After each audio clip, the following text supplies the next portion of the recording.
Let's see. Okay. Well, talking about death.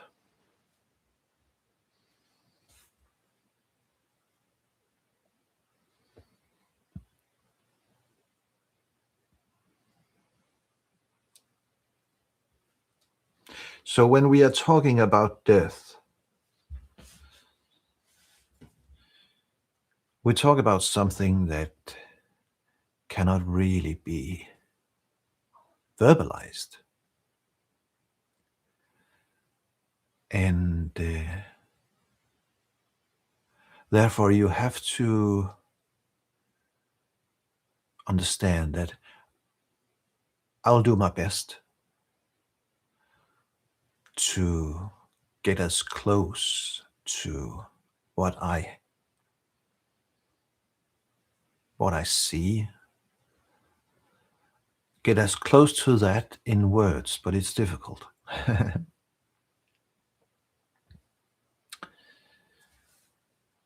Before we start talking about death, I think it's important that I clarify what I mean by the mind.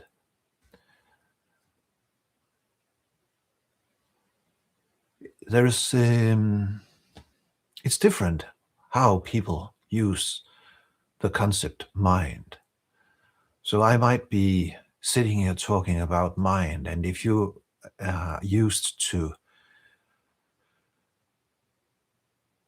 use that concept in a different way, then you will not understand what I'm pointing at. So I will start by clarifying what I mean by mind, and in the same, and also I will clarify what I mean by the concept ego. Because it is important to be clear about those concepts when we talk about death. And the reason for that will become clear for you as I progress in this talk.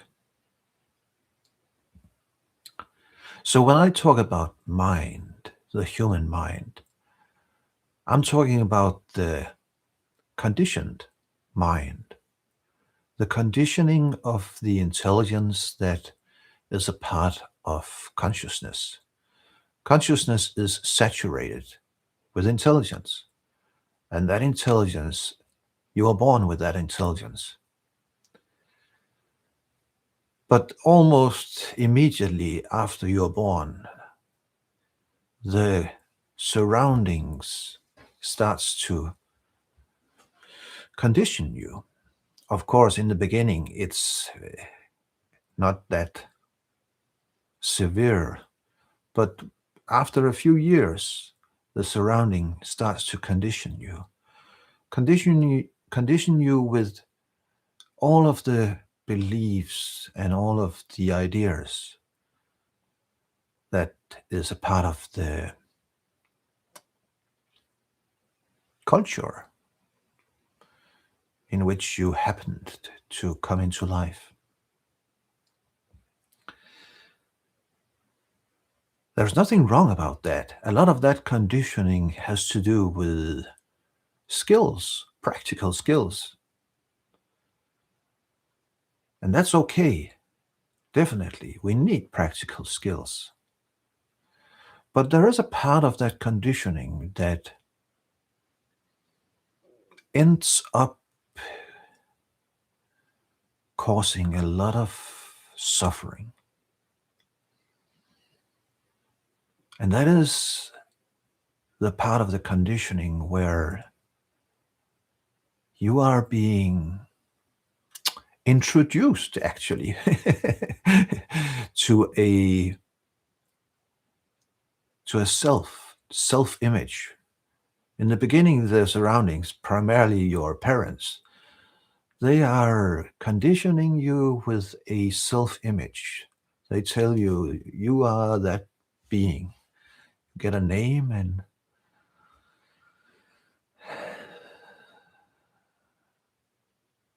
And that part of the identification with the conditioning, the identification with the idea about who I am, that part is what I call the human ego. And that is actually important to understand because that conditioning, that identification with the self image, the mental self image, that is actually the cause for all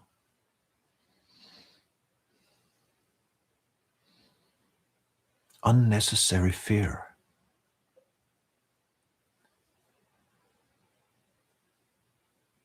So, what we call the ego, fear is its constant companion.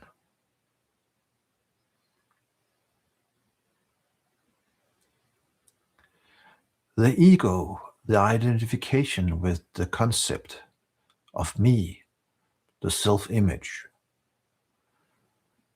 the ego fears its own non existence.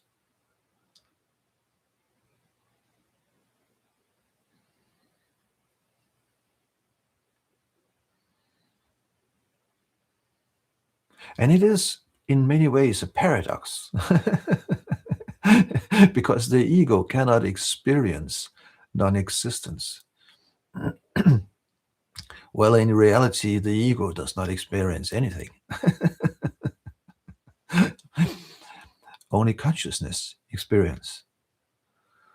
But as long as there is identification with that self image, then we believe that that is who we are. And that means that we take ourselves to be a mental image. All the ideas that we have about who we think we are. And that is actually the main reason for fear, because that self image does not exist in the first place. That self does not exist in the first place. It's just simply the mind confused. The mind that has been conditioned into believing that I am this human being, this person, this particular person, and I exist um, separate from everything else. But that is not true. And in some sense, the human ego sense its own, what to call it, non-existence. And that gives birth to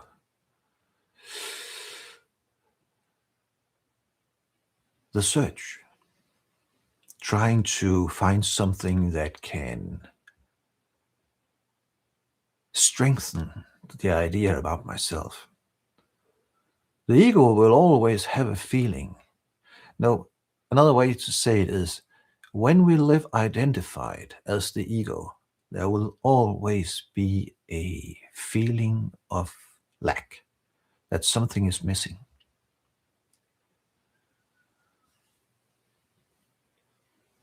It is inevitable. And that feeling, in the beginning, we might have the idea that we will be able to do something in the outer world, achieve success. And then finally, we will reach a point where we will feel as we have arrived. But that never happens. And for many human beings, the result is a creeping sensation of fear. And the reason for that is that the ego, when we live identified as the ego, we know that the human being does not live forever, that eventually the human being will die. So, in that sense, when we live identified as the ego, we are in a hurry. We are in a hurry to try to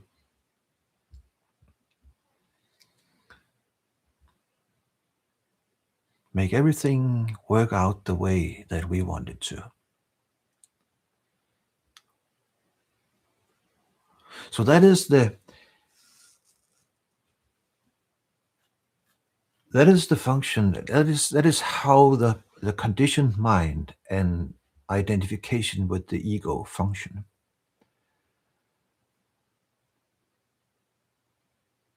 I think I mentioned that when we live identified with the human ego, then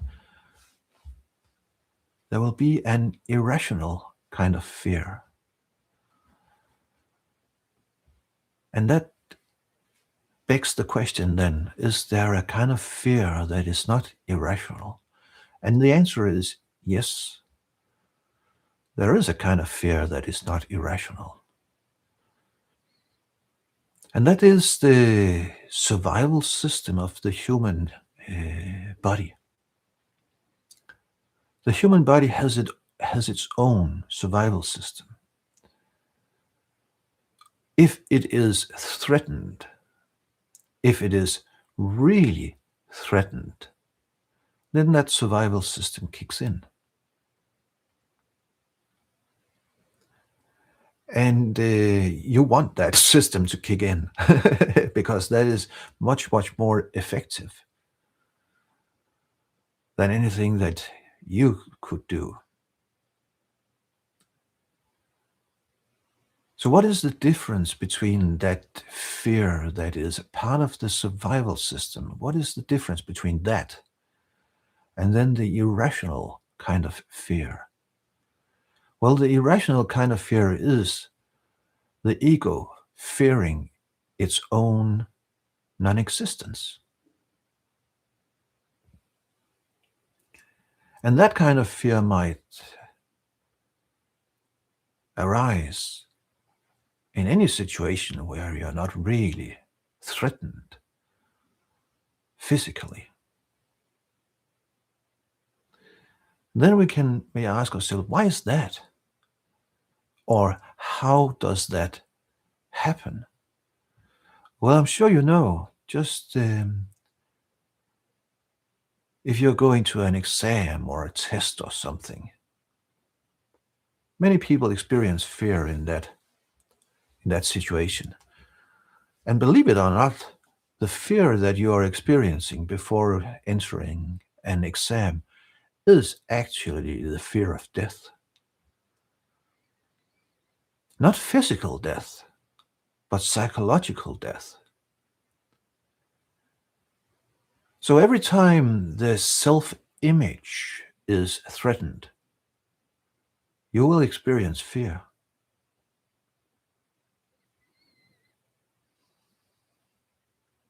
And when you go to an exam, for instance, then the self-image is threatened. Because if you don't pass that exam,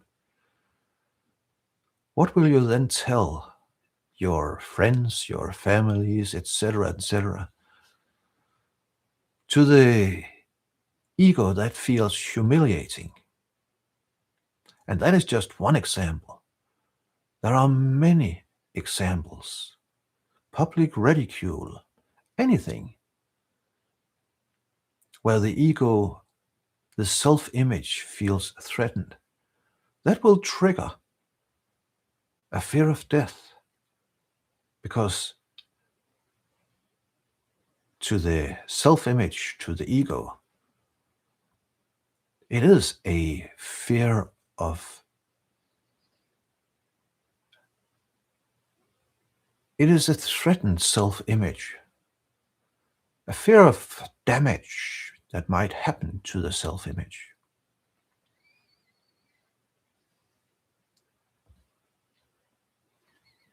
The interesting thing is actually that there are only two kinds of emotions: love and fear. And all fear is fear of death. The rational kind of fear, when you are physically, obviously, directly threatened on your life, that's the rational kind of fear. And then the irrational kind of fear, the fear of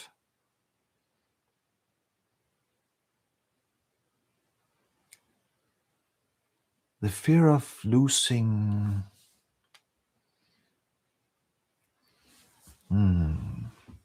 respectability, or whatever you will call it.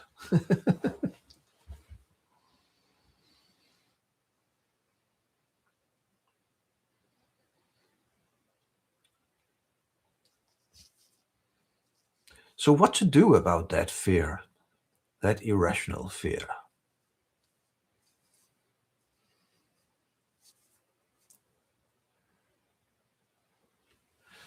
Well, to begin with,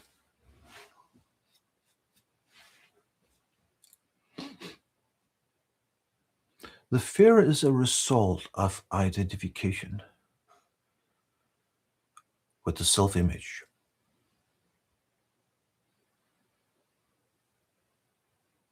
So the solution, and there is actually only one real solution. You might, through some kind of cognitive behavioral therapy, you might be able to soften the fear, but in reality, there is only one kind of solution to that, and that is to wake up out of that self-image, to realize that you are not that self-image. And that is more or less what all of my videos are about: how to see through that illusion.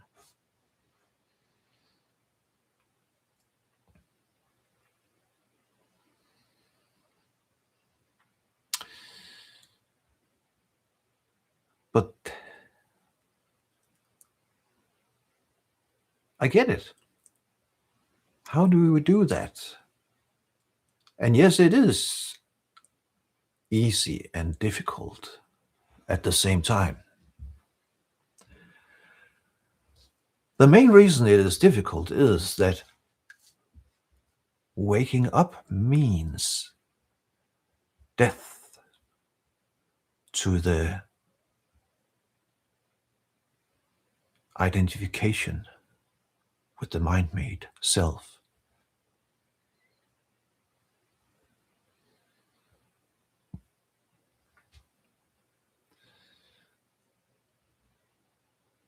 And there is potentially a lot of fear involved in that.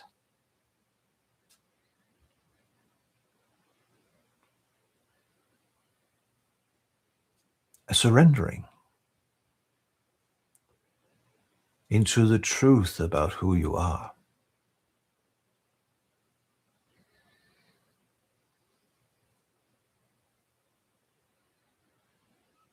And when we do that, we move through the fear. And when we come out on the other side, we discover that nothing really happened. Or we discover that, oh, the fear was based upon the identification, the idea that I had about who I thought I was. Liberation on the other side of that fear.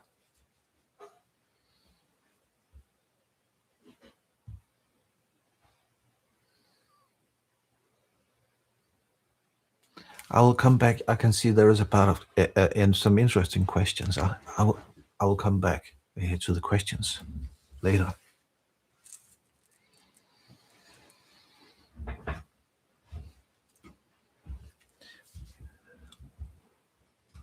So what happens then? Then we when we awaken, then the irrational fear.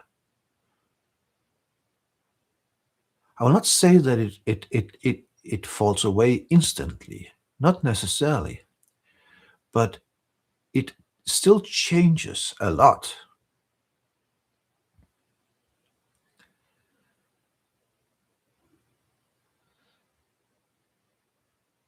But after awakening, what about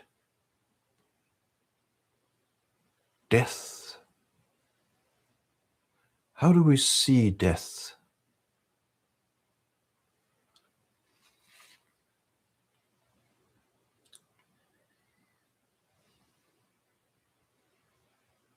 Well, first of all, there is no identification with the mind. So consciousness knows itself as itself.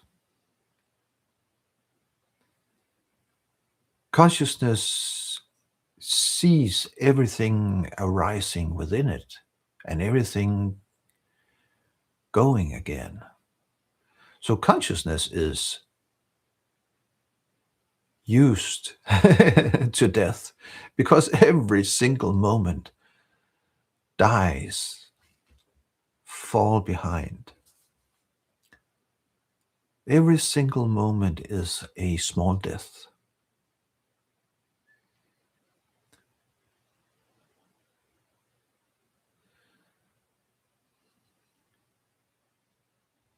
Another funny thing actually is that, and that is actually very, very relevant with these videos that I'm doing, especially these live streams where there tend to be gaps with silence. So the interesting thing is that the conditioned self, when we identify it with the mind, the conditioned self does not like silence. The reason why the conditioned self gets restless in silence is that silence is a little death.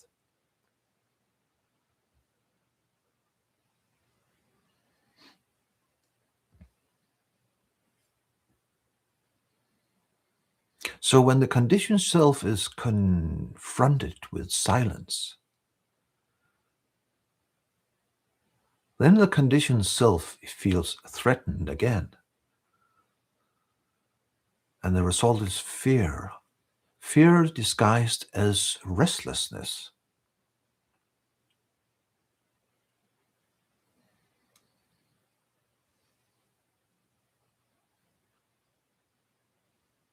And then that human being tends to just move on.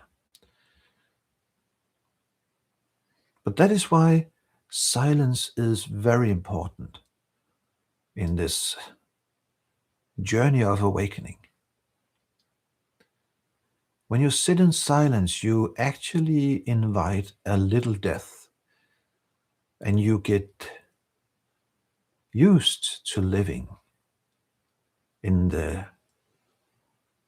death of the conditioned self.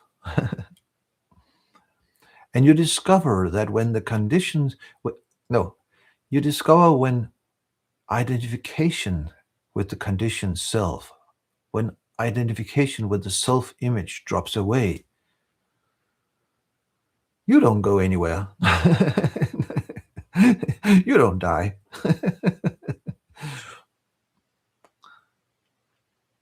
Nothing happens except freedom. Freedom from the fear. So it is can I say process? I don't know. Okay, I say process. of falling into more and more honesty.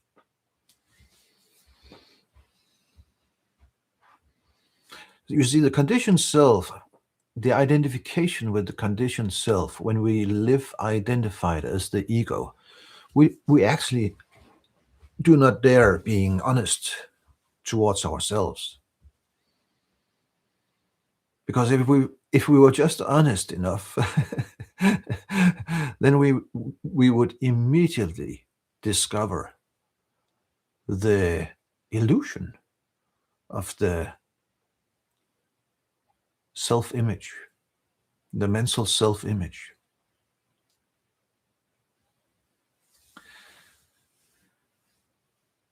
But we are so habitually living through the mind-made self that we fear what happens if we suddenly stop doing that.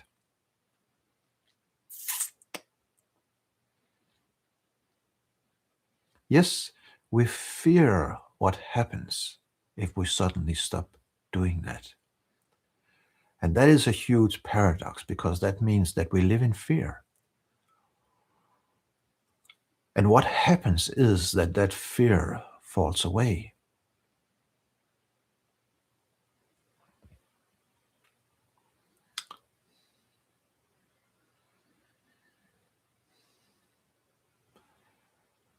So, honesty towards yourself,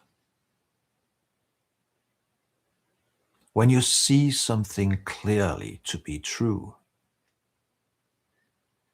even though it might be in conflict with the way that you have been living your life, if you truly see it to be true, not because somebody told you, not because I'm saying so, but if you truly see it yourself clearly, then step into it.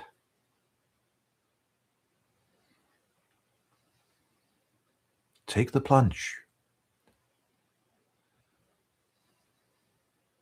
Yes, most likely the plunge will go through fear,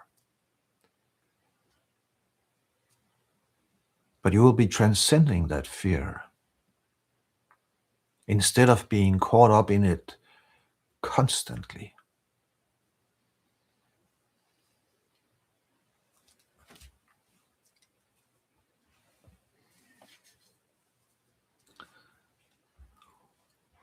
Let's talk about when the human body dies.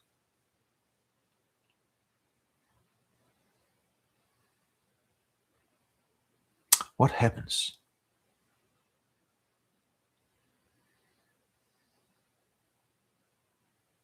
Well, first of all, you already know what it means to be dead. Or perhaps I should say it like this, you already know what it is like not to live. Before you were born, you did not exist.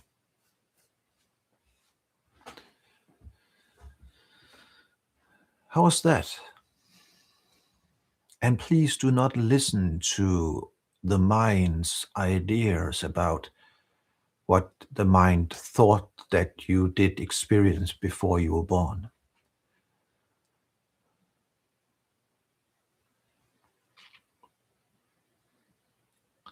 Before you were born, there was nothing. You cannot experience nothing.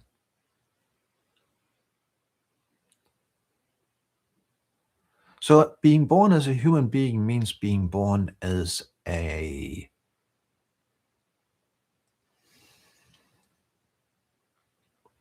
being that is able to sense. So the human body is a sensing mechanism. The human body is what consciousness uses to experience this manifested reality. So when the body is born, all of the senses of the body starts to deliver data, information, whatever, into consciousness about what it means to be a human being.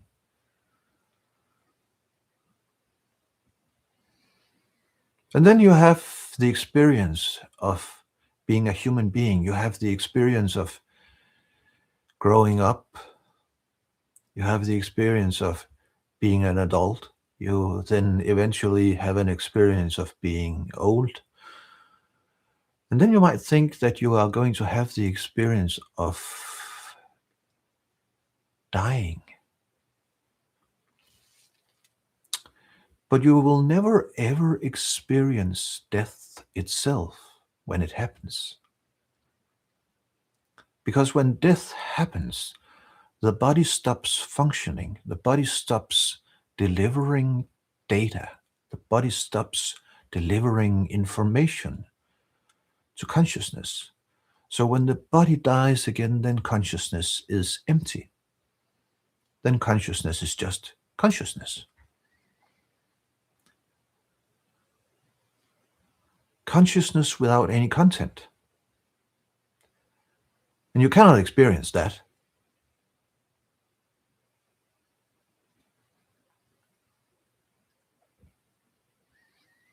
So it's actually not when only before you were born that you know what non-existent is like. Because every evening when you go to bed and when you fall asleep, you have this experience that slowly everything gets more and more quiet, but you're still awake. And then suddenly, nothing. And that moment when there is nothing and you don't experience falling asleep. It's not like you lay there and say, now I'm awake and now I'm awake. Oh, now I am asleep. No, because if you say now I am asleep, you're actually still awake. So that instant where sleep happens, you don't experience that. And that's also a small death. What is there to fear?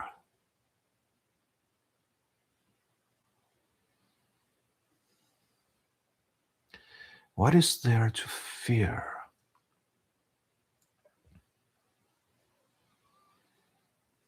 Nothing.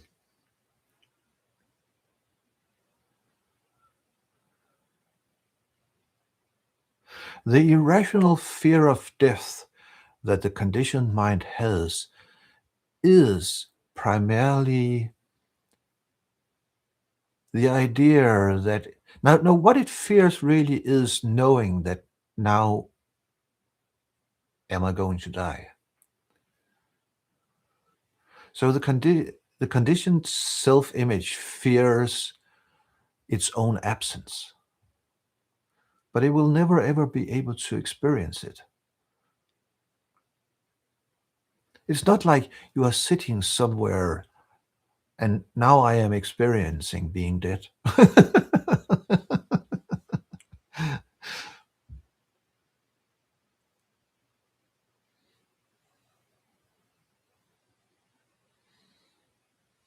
So what is there to fear?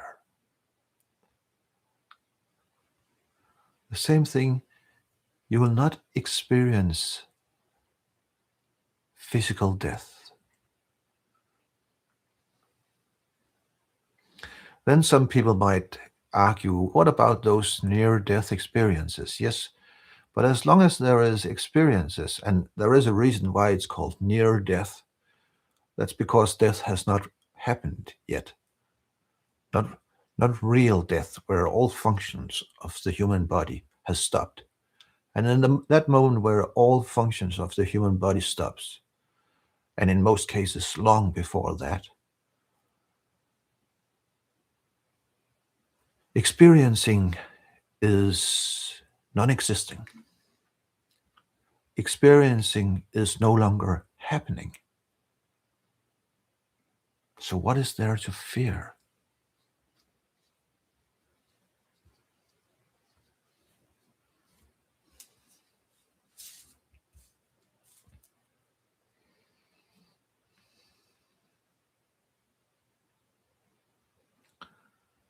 When there is life, there is no death.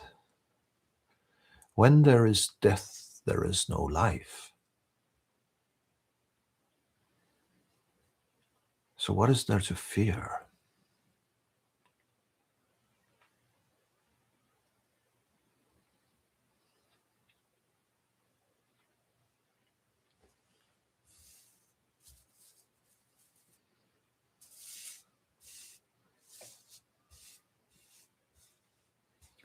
So, all your stories, the identification with the ego, all your memories, all the content of the mind, of your mind, of your conditioned mind, all of that dies with the body.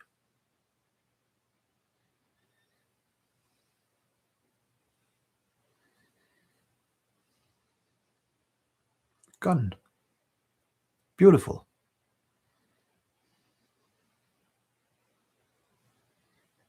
Realizing all this, all what I've been talking about here, is usually expressed as to die before you die so that you can truly live. And when we're talking about dying before we die, we are talking about the ego death. The death of finding a sense of self in the mind, in mind made concepts.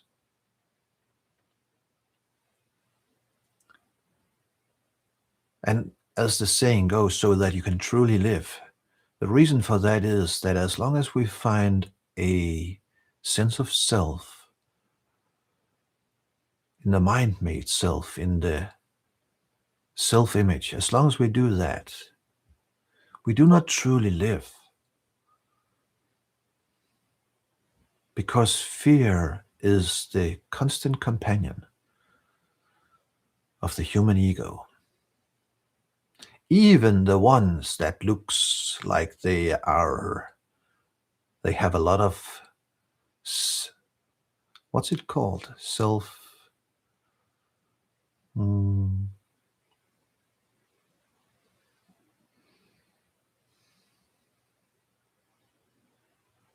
I don't really know. Another thing is, I don't know if you have noticed that people who are angry are afraid. Behind all anger is fear.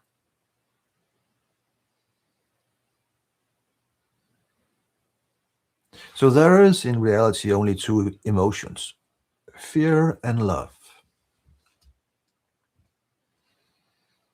Where there is love, there are no fear. And where there are fear, there are no really love. No true love. And true love, the surrender I was talking about earlier, that surrender is an expression of true love.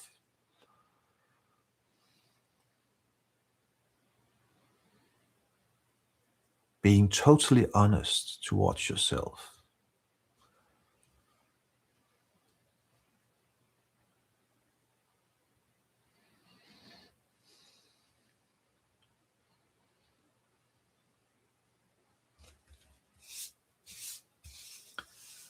I think I'll take a look at the comments. See what we got.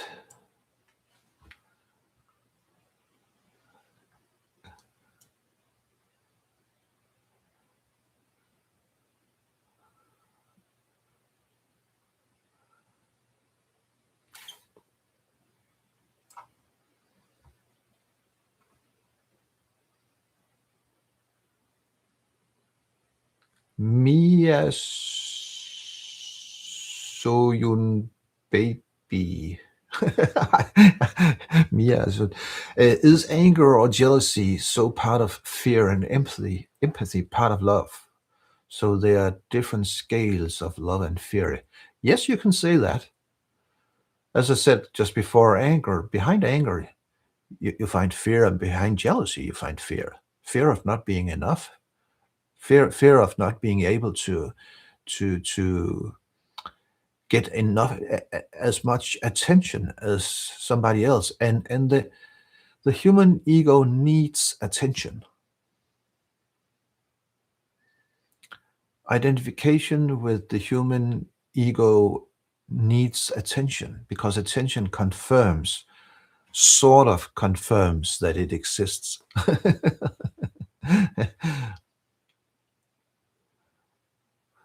And deep sleep is really no different than death as well. Yeah, agree. There is nothing there. Consciousness is empty. There's nothing to fear. You know all about what it is.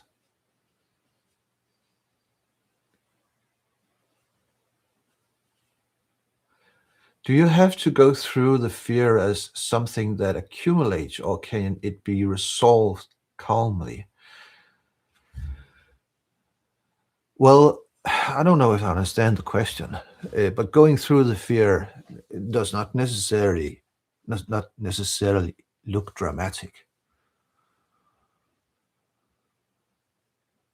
So going through the fear can, and I would actually say in most cases, happen calmly.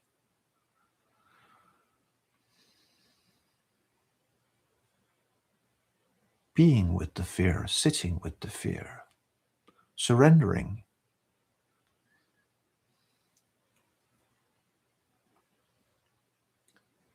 Meet fear with love.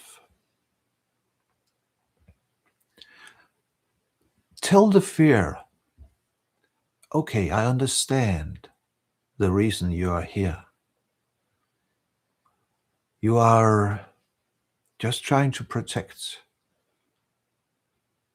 But what you are trying to protect is not real. What you're trying to protect is something that we have been indoctrinated into. And as long as you're trying to protect that false self-image, as long as you do that, we do not really live. And the energy behind fear actually also just want to live. So I would say that it is almost always transcended calmly because it is an act of love.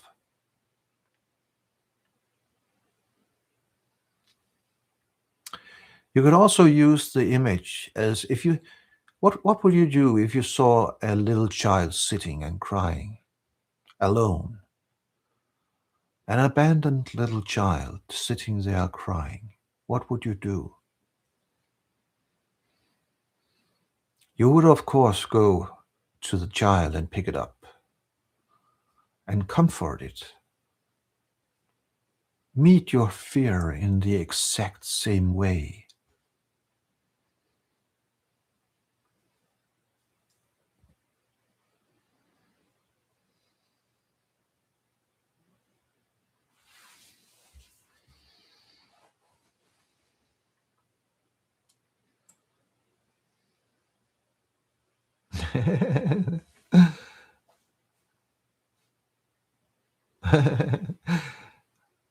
Marix Lucas, don't you feel lonely in this infinite universe as the universal consciousness alone, because that is what you are, your true nature, because there is no one else, just you with yourself.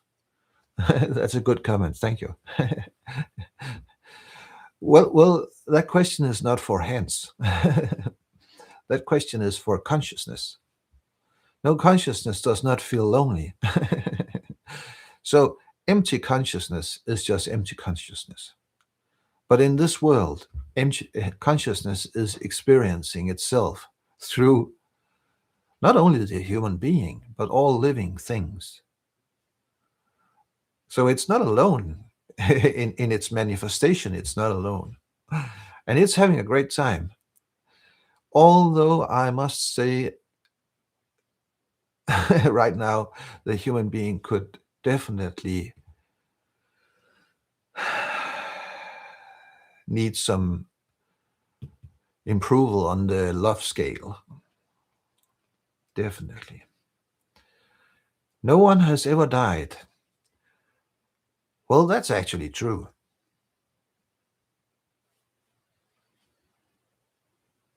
Physical forms are born and physical forms dies. But you are not the physical form. As long as the physical form is alive, you experience the physical form. But when the physical form dies, you do not die with it. You, consciousness. We, consciousness.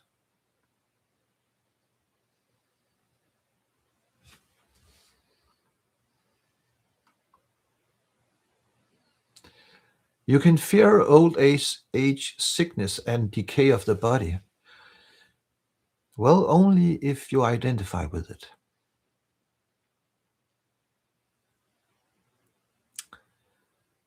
Waking up means that you suddenly realize that you are not the physical form,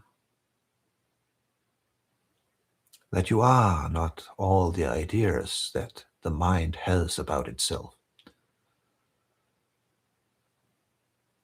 that the ground of being is consciousness.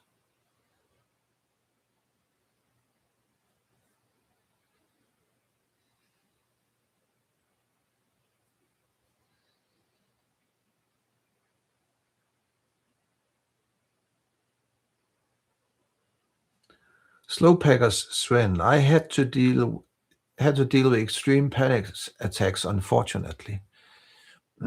I don't know. You are writing. You had to. If you no longer deal with them, then it's fine. If it's still there, well, I can say this much. I know panic attacks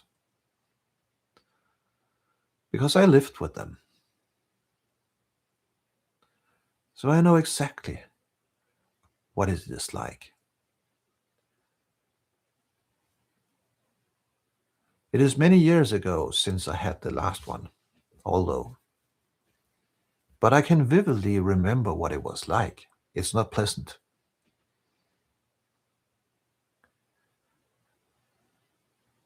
So if you are experiencing panic attacks, my guess is that you are living with some kind of trauma, psychological trauma.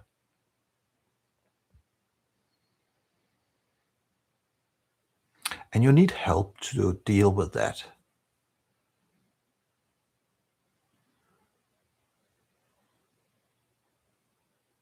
But it can be transcended also. But if a human being is living with severe trauma, that trauma is stored in the body.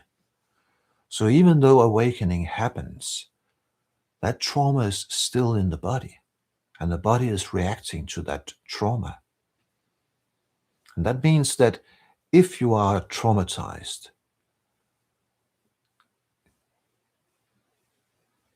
being interested in an awakening is still a really good thing. But you need help also, traditional help, if you are psychological traumatized.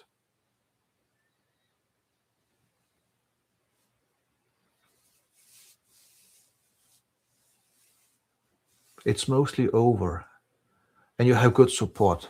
Perfect. Good to hear.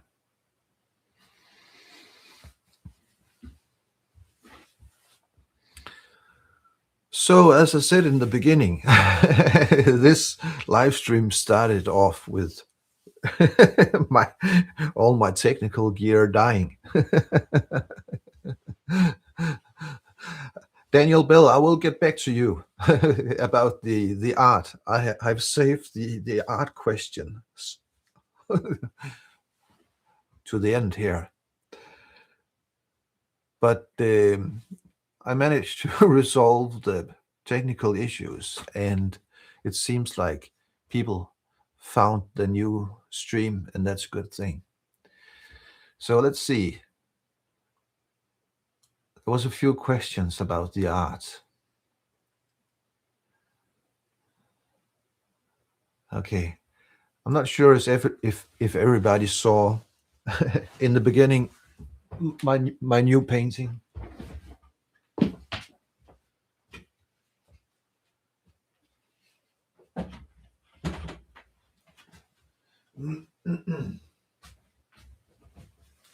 So it's very different. Yes. Let's see. I think I'll go over here. It's very different compared to what I usually do. And I like changing styles completely so that I don't grow or get stuck in a particular style. And also it helps me to evolve as an artist. So I think also Daniel asked if this painting has a name, and I don't know. I call her Misty. And when I sit here, I have the impression that someone is watching me. So let's see. There was another question about, is artistic expression ego driven? Well, Daniel, that's a really, really good question.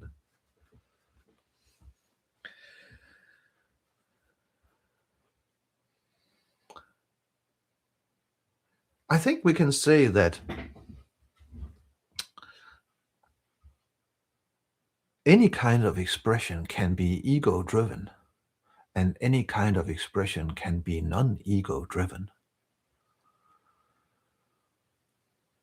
You have to ask yourself, why am I expressing myself?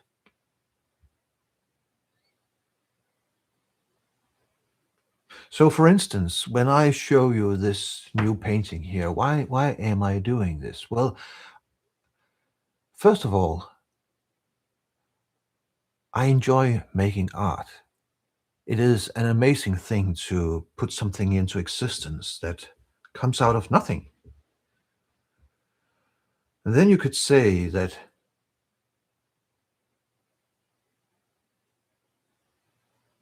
if I just hide the art here, nobody show it to nobody. Well, I could do that, but art deserves to be exposed. Mostly because art functions as a mirror. And art has the ability to point towards something within you.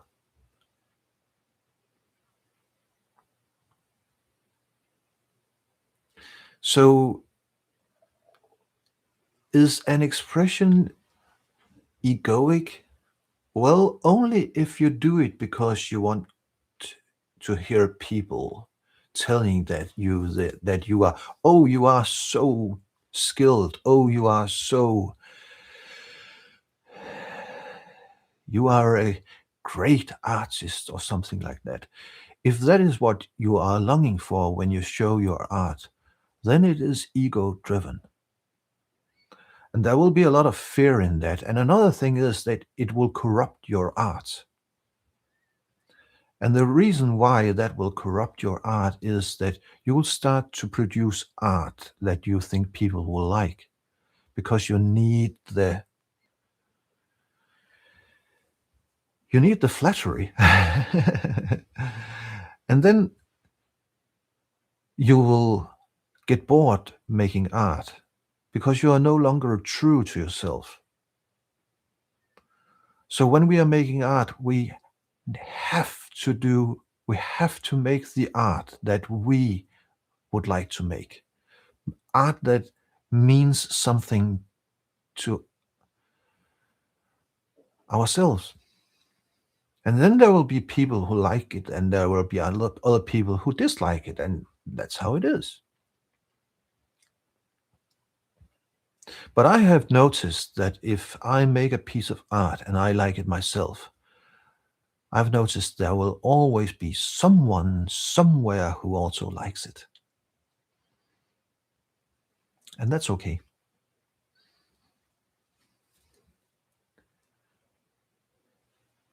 Art happens. Yeah.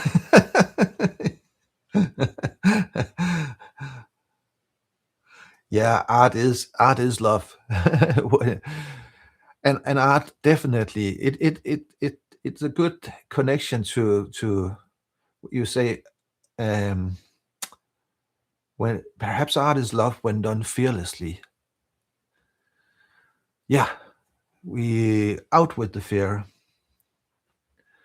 do it with love. There will always be someone who likes it.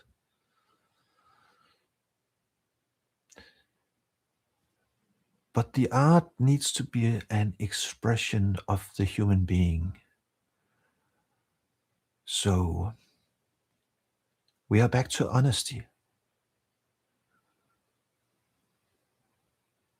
Honesty towards yourself.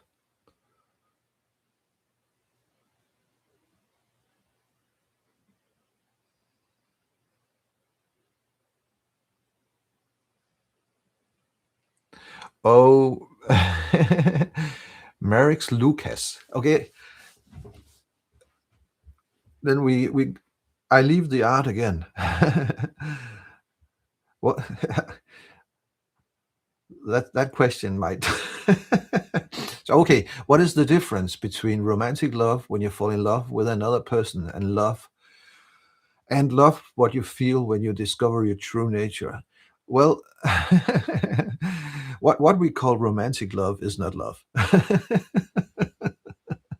what, what we call romantic love is attachment. What we call romantic love is the idea that somebody else can complete you. It has nothing to do with love.